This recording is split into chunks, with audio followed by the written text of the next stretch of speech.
जोहार छत्तीसगढ़ संगवारी हो। आज हमन बुढ़ेरम हन और लगातार बुढ़ेरा में अवैध निर्माण चला थे, लेकिन आज बाहर के लोगन मन जो आए हैं ओकर निर्माण लगातार हुआ थे, कोई रोक टोक नहीं है।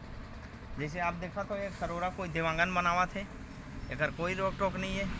और येला जन है बाहर से बंगाली डॉक्टर आए ते बनावा थे, कोई रोक टोक नहीं है, कोई रोक टोक नहीं है। लेकिन आज हमारे गांव का आदमी है कोनो दुख उरिया बनाते तुरंत स्टे लगाते और तुरंत नोटिस देते, अतिक्रमण के अवला हटवाए के प्रयास करते।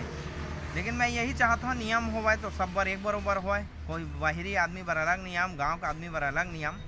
लेकिन आज बाहर के आदमी धड़ल्ले से बनावा थे, तेकर कारण ला समझाओ, काग सेती बनावा थे, कैसे परमिशन वाला मिला थे, का लेन देन हुआ थे। अब नाम ले देबे, कोनो पैसा कौड़ी बात करबे तो आरोप लगावा थे कि थे। लेकिन जनता समझाओ काकर मिली भगाते और काकर संरक्षण है और कौन संरक्षण दे। लगातार निर्माण कार्य चला थे या आरंग रोड या जो देखे है, और ये यादव जी को खर्रा वाला ले है, यहाँ मुरुम पटिंग चला थे, ओकरो काम चला था, का लेन देन है तो वही मन जान ही। लेकिन गांव का आदमी पर रोक टोक है और बाहर के आदमी पर लगातार निर्माण हुआ था। गांव की जनता जागा और जागरूक हुआ, आगू आओ और अपन गांव के भूयल बचाओ। जोहार।